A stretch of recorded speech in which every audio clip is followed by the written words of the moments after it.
Hi, hello everyone. Welcome back to UPSC Diary PYQ Club. We will now discuss today topic which I have already said in the previous video to be discussed. We will discuss here the dice topic, right? And after that you will be able to solve the CSET PYQ question like a pro. For PDF you can join the Telegram channel UPSC Diary PYQ Club. Okay?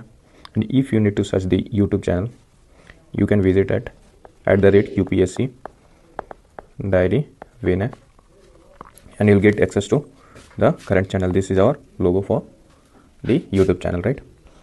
Now let's discuss dice without any further delay.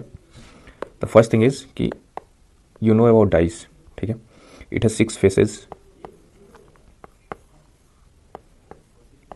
6 square faces, top, bottom, right, and both sides 4, and this side 6, right? We have 6 sides. Now what are the standard dice?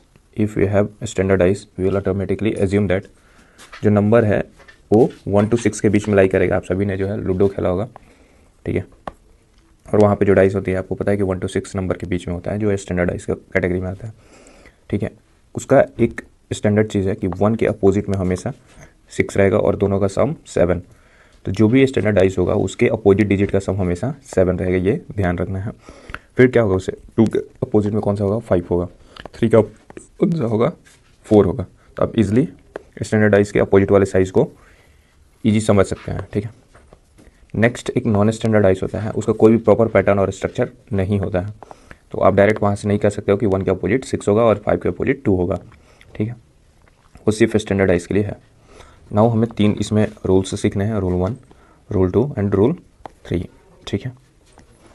Further हम क्या देखेंगे इसमें कि कुछ और type of question भी है, और साथ में जो यूपीएससी सीसेट के प्रीवियस ईयर क्वेश्चन हैं उसको भी हम लोग प्रैक्टिस करेंगे, ठीक है? आई होप आप इसे लास्ट तक देखें, ठीक है? Okay, so let's start again with this rule number 1. कह रहा है कि when 2 sides in a dice are common then the third side will always be opposite to each other. What does this mean? क्या होता है इसका मतलब? देखो, जैसे ये एक डाइस है, ठीक है? आप देख रहे हो इसको, जिसमें 1 ऊपर है, 1 2 और 3, ठीक है? सिमिलरली ये डाइस है ना? तो उसमें 1 2 एंड 4, तो आपको दोनों साइड में कॉमन तो दिखा ना? कॉमन क्या है? ये 1 2 दोनों साइड में कॉमन है. दो the face are not same but side common है, ठीक है? तो इसका क्या हुआ कि जब 2 कॉमन होगा तो थर्ड ऑलवेज अपोजिट होगा. इसको कैसे याद रखोगे? 2 common third opposite, 2 common third opposite, यानी कि 1 2 है, ठीक है? ये दोनों कॉमन है तो थर्ड वाले पार्ट जो तीसरा है वो ऑलरेडी अपोजिट होगा एक दूसरे का, जो विजिबल पार्ट है, ठीक है? यहाँ पे 3 के अपोजिट क्या होगा, 4. एक एग्जाम्पल से समझते हैं कि जैसे कि ABC हुआ है ना, और ACD हुआ, तो आपको पता है ना कि 2 कॉमन है, कौन सा, A और C दोनों में, ठीक है? तो जो B और D होगा वो एक दूसरे के अपोजिट होगा, तो B अपोजिट होगा किसके, D के, ठीक है? इसमें कुछ नोट है. नोट क्या है? वो है कि जब हम देखते हैं अपोजिट साइड के लिए एक चीज़ याद रखनी है, रिमेंबर वन थिंग, जो सेम करेक्टर है ना should not be visible in both dice. जो सेम करेक्टर होगा वो विजिबल नहीं होना चाहिए, ठीक है? तो जाके हमें निकाल पाएंगे उसको, ठीक है? लाइक यहाँ पे कह रहे हैं कि आपको बताना है कि G के अपोजिट में क्या है, बट यहाँ पे तो G ऑलरेडी दिया हुआ है, ठीक है? तो ये एक रॉन्ग मेथड हो जाएगा इसको कैलकुलेट करने का, ठीक है? तो वैसे let's move to rule number 2. I hope rule number 1 आपको समझ में आया होगा. Let's move to rule number 2. Rule number 2 में क्या कहता है कि in 2 diagrams if one character is common and is the same face and is in the same face then character is corresponding face will be opposite each other. Let me decode it. 1 common है, same face है, तो बाकी जो है उसके corresponding होंगे, वो उसके अपोजिट होंगे. जैसे कि विथ एग्जांपल हम समझते हैं इस चीज़ को. यहाँ पे 2 3 4 है, राइट? यहाँ पे 2 5 6 है. अब 2 देखो, 2 क्या है, कॉमन है दोनों में, और वो भी क्या है, ये कॉमन है पहली बात, प्लस सेम फेस भी है, टॉप फेस है दोनों का. जो क्रॉसपॉन्डिंग होगा ना, यानी कि आगे वाले का नेक्स्ट डाइस में फ्रंट वाला, वो क्या होगा, उसके अपोजिट होगा. सिमिलरली जो साइड वाला होगा, लेफ्ट साइड वाला, राइट साइड वाला, वो उसके अपोजिट होगा, यानी कि 3 के अपोजिट 5 होगा, 4 के अपोजिट 6 होगा, ठीक है? एग्जाम्पल 2 से समझते हैं. जैसे ABC है, CDE है. आपको पता है कि C यहाँ पे दोनों में कॉमन हो गया, और राइट साइड जो है वहाँ पे वो दोनों कॉमन है, सेम फेस भी है. तो जो A के अपोजिट होगा वो कौन सा होगा, E होगा, और B के अपोजिट क्या होगा, डी होगा। ठीक है, आई होप आपको समझ में आया होगा rule 2। Now let's see rule number 3। इसमें क्या कहते हैं कि एक कॉमन होगा और डिफरेंट फेस होगा, है ना, कि एक कॉमन तो है। पहले में रूल नंबर 2 में क्या था कि सेम फेस है, बट रूल नंबर 3 में कह रहा है कि डिफरेंट फेस है, मतलब ये राइट साइड में और ये फ्रंट साइड में। तो क्या होगा कि इसको क्लॉकवाइज डायरेक्शन में देखेंगे, एंटी क्लॉकवाइज डायरेक्शन में देखेंगे। इसका ये मतलब ऊपर से देखो, एक क्लॉक कैसे काम करता है, क्लॉक को आप देखोगे तो ये ऐसे काम करता है ना, तो कभी भी राइट साइड से जो मूवमेंट होगा वो उसके क्लॉकवाइज होगा, और जो लेफ्ट साइड से होगा वो उसके एंटी क्लॉक में होगा। यहाँ पे आप खड़े हो, यहाँ के लेफ्ट में क्या होगा कि लेफ्ट में ये डायरेक्शन होगा, तो ये एंटी क्लॉकवाइज डायरेक्शन हुआ, और ये क्लॉकवाइज डायरेक्शन हुआ। वैसे ही यहाँ पे 3 है तो इसके क्लॉकवाइज डायरेक्शन में 4 हुआ, एंटी क्लॉकवाइज डायरेक्शन में 5 हुआ। ठीक है, ये ध्यान रखना है। अब इसका क्या है कि जो एंटी क्लॉकवाइज होगा वो उसके अपोजिट में होगा, और जो क्लॉकवाइज में होगा वो उसके अपोजिट में होगा। ठीक है, यानी कि हमें क्या करना है कि अपोजिट ऑफ 1 देखना है जब, तो 3 से हम गए एंटी क्लॉकवाइज डायरेक्शन में 1 मिला। ठीक है, और 3 के नेक्स्ट डाइस में अपोजिट साइड में कौन सा मिला, 5 मिला, तो 1 के अपोजिट कितना हो जाएगा, 5। सिमिलरली ये क्लॉकवाइज में है तो क्लॉक का क्लॉक देखेंगे, और ये दोनों एक दूसरे के अपोजिट में होंगे, 2 का 4 हो जाएगा। ठीक है, एग्जाम्पल यहाँ से समझते हैं फिर से कि ये पूछ रहा है कि अपोजिट ऑफ बी क्या होगा, है ना। तो देखो यहाँ पे सी दोनों में कॉमन है पर डिफरेंट फेस है। ठीक है, तो सी का क्या है, बी है। बी कैसे डायरेक्शन में, क्लॉकवाइज डायरेक्शन में। यहाँ पे सी के क्लॉकवाइज डायरेक्शन में क्या है, ई है, तो ये बी का अपोजिट क्या हो जाएगा, ई हो जाएगा। सिमिलरली ए के अपोजिट डी हो जाएगा। आई होप कि आपको समझ में आया होगा। Let's do a question. ये देखो which number is opposite to 4, और ये डाइस का पैटर्न आपको दिया हुआ है, 3 डाइस दिया हुआ है। यहाँ पे तो थोड़ा डिफिकल्ट हुआ ना, हम लोग 2 में कंपेयर कर रहे थे, बट 3 में फाइंड करना थोड़ा मुश्किल है। तो देखो यहाँ पे क्या है कि एक 6 है और यहाँ पे भी 6 है, यानी कि 2 डाइस है जिसमें एक नंबर कॉमन है, 1 कॉमन, बट डिफरेंट फेस है, तो रूल नंबर 3 लगेगा। ठीक है, और रूल नंबर 3 क्या करता है, क्लॉकवाइज और एंटी क्लॉकवाइज वाला कंसेप्ट। तो 6 के क्लॉकवाइज में देखेंगे क्या है, 4 है, और यहाँ पे 6 के क्लॉकवाइज में देखेंगे तो 1 है ना। तो 4 के अपोजिट क्या हुआ, 1 हुआ, है ना, तो 4 के अपोजिट 1। आई होप कि आपको समझ में आया हो। एक होता है ओपन डाइस का कंसेप्ट, जिसमें सारे स्क्वायर बॉक्स होते हैं, आप देखे होंगे। ठीक है, और उसको ओपन कर दोगे तो वो ऐसे दिखेगा, है ना, तो ये हॉरिजॉन्टल स्पेस में आ गया। अब देखो इसके अपोजिट में कैसे देखते हैं, जो सबसे ऊपर होगा उसके एक नेक्स्ट वाला उसके फ्रंट में होगा, मतलब उसके अपोजिट साइड में होगा।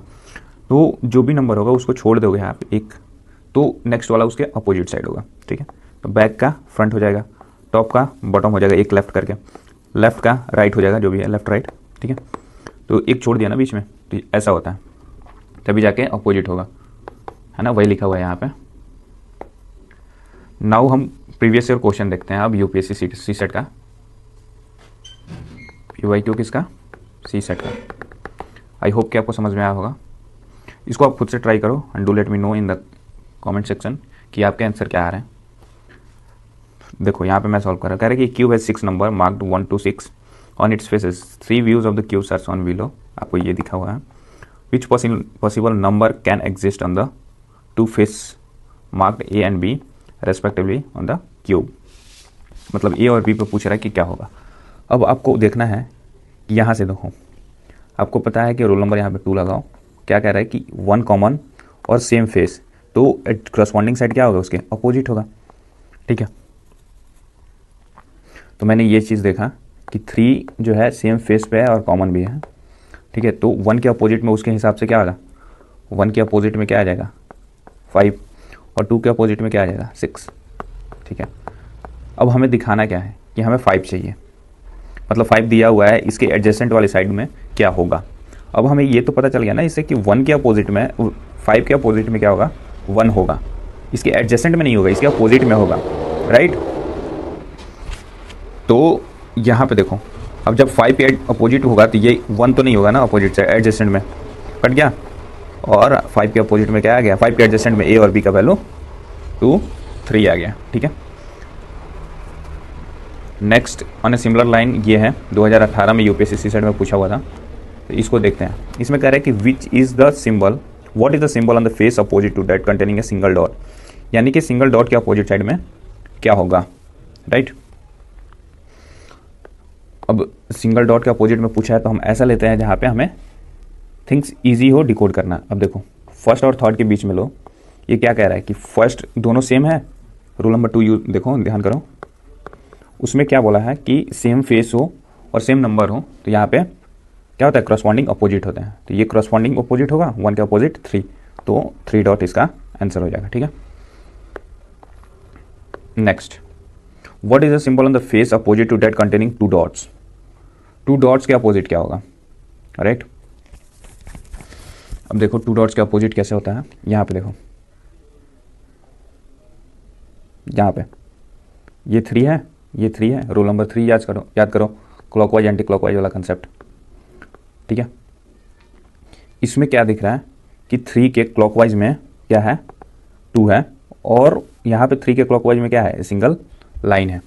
ठीक है, तो ये दोनों इसके अपोजिट होंगे कि नहीं होंगे ना। ठीक है, तो यहाँ पे ये क्या होगा, 2 डॉट्स के अपोजिट में क्या होगा, एक सिंगल लाइन होगा, और ये अपना आंसर हुआ। अब कह रहे कि what is the symbol on the face opposite to containing the cross, यानी कि ये जो क्रॉस है इसके अपोजिट में क्या होगा। तो इसके लिए हमें क्या देखना पड़ेगा कि आपको पता है कि रूल नंबर 1 याद करो। रूल नंबर 1 क्या कहता है कि 2 कॉमन होगा तो थर्ड अपोजिट होगा, राइट। यहाँ पे देखो 1 2 कॉमन है, 1 2 कॉमन है, तो ये दोनों एक दूसरे के अपोजिट में होंगे, यानी कि क्रॉस का अपोजिट एक लाइन होगा। ठीक है, समझ में आया, आई होप कि आपको ये समझ में आया होगा। ठीक है, do let me know in the comment section कि और आपको नेक्स्ट टॉपिक कौन सा चाहिए। ठीक है, और इसका आंसर मैं टिक कर देता हूँ, इसका 3 डॉट्स है, इसका एक लाइन है, और इसका भी एक लाइन है। ठीक है, नेक्स्ट ये हम लोग ने ऑलरेडी डिस्कस कर लिया है, आई होप कि आपने ये वीडियो देखा होगा। ठीक है, नेक्स्ट वीडियो में हम लोग इस टॉपिक को करेंगे, लाइक आइदर ये रिमाइंडर वाला पार्ट या शॉर्ट्स में देख लेंगे इसको, या फिर यूनिट डिजिट का जो कंसेप्ट है वहाँ पे हम लोग इसको क्वेश्चन प्रैक्टिस के थ्रू देखेंगे। ठीक है, और फिर नेक्स्ट वीडियो में सीक्वेंस और सीरीज का देखेंगे। आई होप कि आपको समझ में आया होगा। Thank you so much for watching.